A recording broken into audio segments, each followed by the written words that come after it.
नमस्कार दोस्तों, civil services के फ्रेश एपिसोड में मैं योगेश आप सबका स्वागत करता हूं।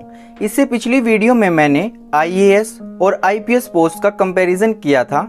आप चाहें तो उसे भी देख सकते हैं, जिसका लिंक आपको वीडियो के डिस्क्रिप्शन में मिल जाएगा। लेकिन इस वीडियो के कमेंट सेक्शन में और मेल्स में बहुत से स्टूडेंट्स का रिस्पॉन्स था कि आईएएस ऑफिसर की सेंट्रल गवर्नमेंट पोस्ट पर एक वीडियो बनाइए, क्योंकि उस वीडियो में मैंने आईएएस की स्टेट रैंक्स को कवर किया था। आज की वीडियो में हम आईएएस ऑफिसर की सेंट्रल लेवल रैंक के साथ साथ स्टेट रैंक्स और फील्ड पोस्टिंग के बारे में भी जानेंगे।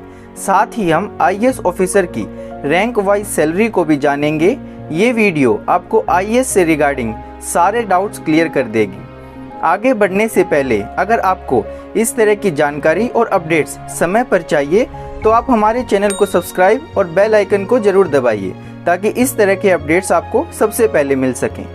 तो चलिए फ्रेंड्स, आज की वीडियो शुरू करते हैं। रैंक्स को जानने से पहले ये समझिए कि आईएएस ऑफिसर बनने के लिए कौन सा एग्ज़ाम देना होता है।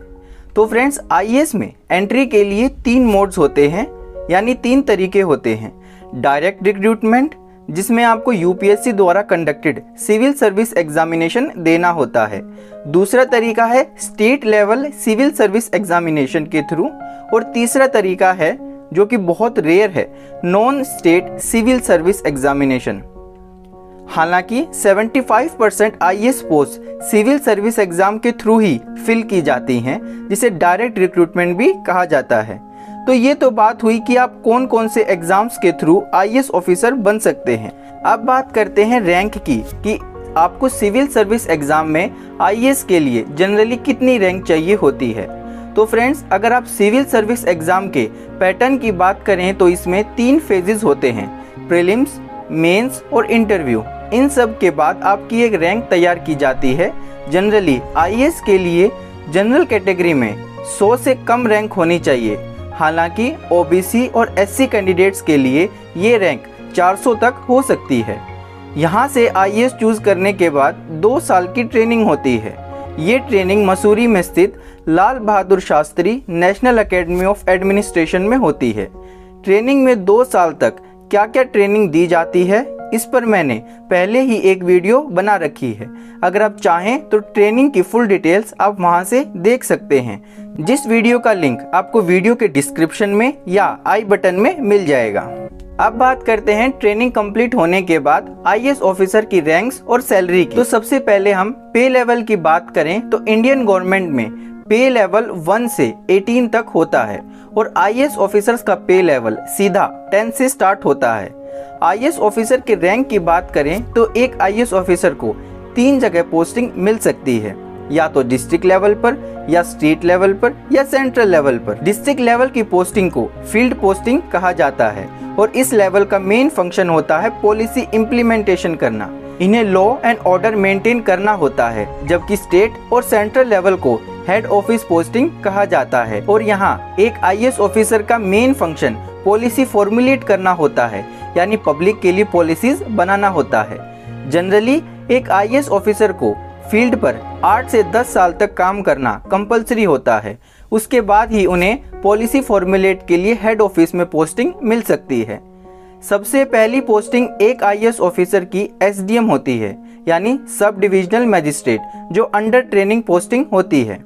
एसडीएम डिस्ट्रिक्ट के सब डिवीजन का इंचार्ज होता है। यहाँ ध्यान रखें, एक बड़े डिस्ट्रिक्ट में एक से ज़्यादा एसडीएम हो सकते हैं। इसके बाद एसडीएम से प्रमोट करके एक आईएएस ऑफिसर को या तो एडिशनल डिस्ट्रिक्ट मजिस्ट्रेट बनाया जाता है, या फिर किसी म्युनिसिपैलिटीज के कमिश्नर के रूप में नियुक्त किया जाता है।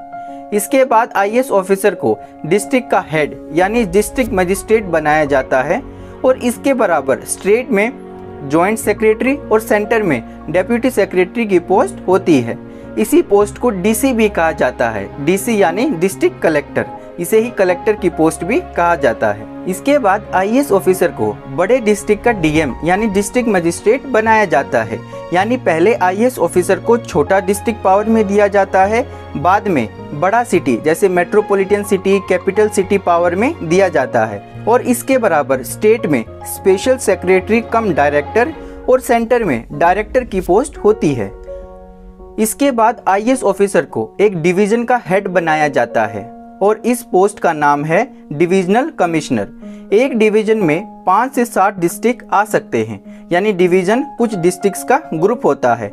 इसके बराबर स्टेट में सेक्रेटरी कम कमिश्नर और सेंटर में जॉइंट सेक्रेटरी की पोस्ट होती है। इसके बाद आईएएस ऑफिसर को बड़े डिवीजन का कमिश्नर बनाया जाता है, जिसमें 8 से 10 डिस्ट्रिक्ट शामिल हो सकते हैं। इसके बराबर स्टेट में प्रिंसिपल सेक्रेटरी और सेंटर में एडिशनल सेक्रेटरी की पोस्ट होती है। फील्ड पोस्टिंग में इससे आगे रैंक नहीं होती। इसके बाद या तो स्टेट लेवल पर या सेंट्रल लेवल पर पोस्ट हो सकती हैं। स्टेट लेवल पर जो हाईएस्ट पोस्ट होती है उसका नाम है चीफ सेक्रेटरी और सेंट्रल लेवल पर इसके बराबर सेक्रेटरी की पोस्ट होती है। चीफ सेक्रेटरी एक आईएएस के लिए स्टेट लेवल पर हाईएस्ट पोस्ट होती है, जबकि सेंट्रल लेवल पर सेक्रेटरी से प्रमोट किया जा सकता है। सेक्रेटरी किसी भी मिनिस्ट्री या डिपार्टमेंट का एडमिनिस्ट्रेटिव हेड होता है। इसके बाद जो रैंक आती है उसका नाम है कैबिनेट सेक्रेटरी ऑफ इंडिया और ये इंडिया में सिंगल पोस्ट होती है। Cabinet secretary direct prime minister के अंडर काम करता है और ये इंडिया के सभी आईएएस ऑफिसर्स का एडमिनिस्ट्रेटिव हेड होता है। तो ये थी आईएएस ऑफिसर्स की रैंक स्ट्रक्चर, जिसमें मैंने आपको सभी पोस्ट को अलग अलग कैटेगराइज करके बताया। मैं उम्मीद करता हूँ ये रैंक स्ट्रक्चर अच्छे से समझ में आया होगा। अब एक बार सभी आईएएस ऑफिसर्स की सैलरी को देखते हैं। सबसे पहले एसडीएम यानी सब डिविजनल मजिस्ट्रेट। अगर हम सब डिविजनल मजिस्ट्रेट की सैलरी की बात करें तो ये 56,100 से लेकर 1,32,000 तक हो सकती है। इसके बाद एडिशनल डिस्ट्रिक्ट मजिस्ट्रेट की सैलरी की बात करें तो ये 67,700 से 1,60,000 तक हो सकती है। जॉइंट सेक्रेटरी या डेप्यूटी सेक्रेटरी की सैलरी की बात करें तो ये 78,800 से 1,91,500 तक हो सकती है। अगर बात करें स्पेशल सेक्रेटरी कम डायरेक्टर या फिर डायरेक्टर की तो उनकी सैलरी 1,18,500 से 2,14,100 तक हो सकती है। अगर बात करें सेक्रेटरी कम कमिश्नर या जॉइंट सेक्रेटरी की तो उनकी सैलरी 1,44,200 से 2,18,200 तक हो सकती है। अगर बात करें प्रिंसिपल सेक्रेटरी या एडिशनल सेक्रेटरी की तो उनकी सैलरी 1,82,200 से 2,24,100 तक हो सकती है। अगर बात करें सैलरी चीफ सेक्रेटरी और सेक्रेटरी या फिर कैबिनेट सेक्रेटरी ऑफ इंडिया की तो इन सब की सैलरी सेम होती है, जो है 2,25,000। तो एक आईएएस ऑफिसर की सैलरी 56,100 से स्टार्ट होकर मैक्सिमम 2,25,000 तक हो सकती है।